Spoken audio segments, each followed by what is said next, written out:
Magandang araw mga kabi. So for today's video, mag-update lang tayo sa mga kalapate natin. Araw ng Huwebes ngayon. So bali may upload ko to bukas na. Ayan. So bali nakauwi naman yung dalawa sa bali tatlo pala sa limang kalapate natin na in-entry. Yung isa nga sa kasama natin. Tapos dalawa yung sa atin. So bali 3 out of 5 tayo. Ngayong NDR summer race. Ayan. So ito yung isa ay bali dalawa to. Ayan. So nandito na rin nakalagay yung sa kasama natin. Yan yung nakauwi. Tapos ito pa isa natin. Ayan. So okay naman yung katawan niya. Kaso umuwi nga siya. See you tomorrow na. Ayan. So nagkaroon siya ng one eye cold pag uwi. At nagitlog din siya sa truck. Kaya hindi siya nakauwi ng sa oras mga kabi. Ayan. So ayan. See you tomorrow. Anong nangyari sa kanya. Umuwi siya. May one eye cold. Tapos nagitlog nga sa truck. So para malaman nyo naman kung nagitlog yung kalapate nyo sa truck, titingnan nyo yung katawan, yung puwitan, medyo maluwang yan. Tapos payat na payat nga, pumayat yung bandang puwitan yan mga kabi kasi nga nagitlog. Saka makikita nyo sa kalapate yun mga kabi kapag medyo pumapayat yung kalapate nyo, paitlog nga yan. Ayan, so bali ganun ang nangyari dyan mga kabi kaya hindi siya nag-clock. Bali nakapag-itlog nga siya sa truck na. Kaya sayang din yung itlog nito mga kahabi, pwede nga natin sana ipapisa kung dito nakapag-itlog sa pugaran nila. Pero hindi nga inabutan at umabot sa truck pa umabot yung pag-itlog niya. Ayan, so sayang. Pero okay lang kahit papano, nakauwi nga ayan, oh. So kung hindi nyo sila makikita mga kahabi sa mga susunod na araw, baka maibenta natin to, yung dalawa natin na kalapate. Ayan, kundi man, baka isali natin sa karera. Either mawawala yan mga kabi o may bebenta nga natin yung kalapati natin na yan. So marami kasi nagtatanong sa akin na bumibili nga ng kalapati natin kaso hindi naman tayo masyadong nagbebenta ng mga kalapati. Madalang na madalang mga kabi. Kung hindi makakancel yung race, hindi tayo makakapagbenta ng kalapati kasi nga nire-race din natin mga kabi. Ayan, so ito yung mga kalapati natin, norte ngayon. Dalawa lang yan mga kabi yung norte natin dito. So bali 6 yung pang norte ko mga kabi. Kaso, hindi ko na nga ilalaro. Bali yung kasama ko ang maglalaro nung pang norte natin. So tayo hindi na tayo maglalaro. Itong dalawa na to baka i-stock na lang to mga kabi. Ayan. So sayang kasi at napapabayaan lang yung mga kalapati natin. Ayan, no? So ito na yung mga pang south natin mga kabi. Ayan, puro pang south na natin yan. Ito hindi ata sa atin to. Yung itim na yan. Ay hindi, sa atin pala to mga kabi. Ito yung anak niya, no? Ito yung magulang pala. Yung dalawa na yan. So bali na bugok nga yung dalawang itlog na ito. Sayang kasi wala pa tayong pang MacArthur ngayon mga kabi. So nagitlog naman na yung kalapati natin. Titingnan natin kung ano nga mangyayari doon. Kung mabubugok din. Napakainit kasi ng panahon mga kabi ngayon. So check lang natin.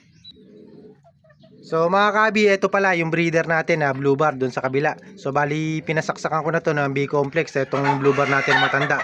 Check natin kung magkakasimilya ba. Pagka hindi nagkasimilya mga kabi, papahinga muna natin siguro mga 1 taon para magkasimilya na siya kung sakali. Kasi matanda na to mga kabi, ayan, oh.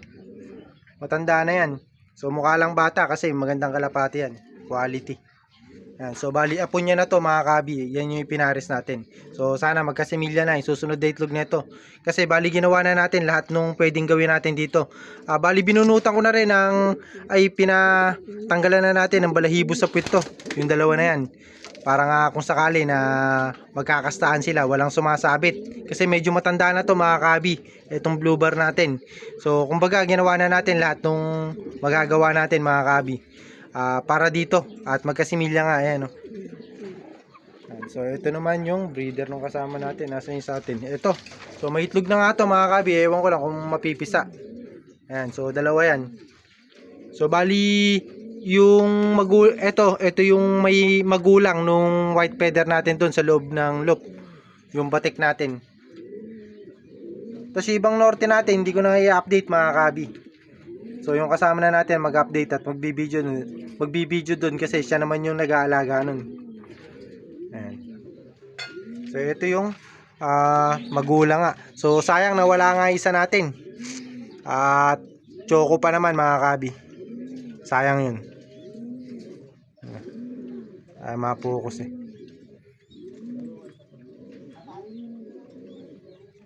Yan, gandang kalapate yan mga kabi.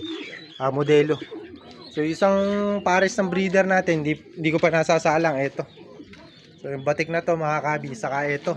Nasaan ba? Yun. Si Borga. So bali magkapatid sila sa tatay.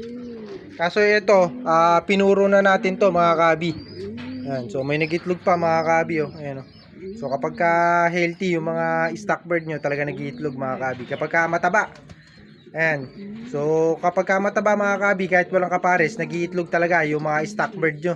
So huwag kayong magtaka mga kabi. So kaya pagka ganyan nakita nyo na medyo nagiitlog yung mga kalapate nyo kahit walang kapares, mas mainam kung babawasan nyo sa pagkain. Kasi hindi ganong para sa akin hindi ko gusto na nagiitlog yung kalapate kapag ka wala nga kapares. Ayan.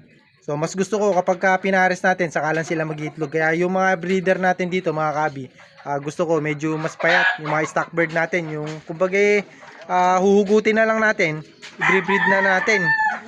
Kumbaga ayoko nung mataba kasi kapag ka mataba mga kabi, yan nga yung mga kaso natin nag-iitlog. So ibig sabihin walang similya yan, yung itlog na yan.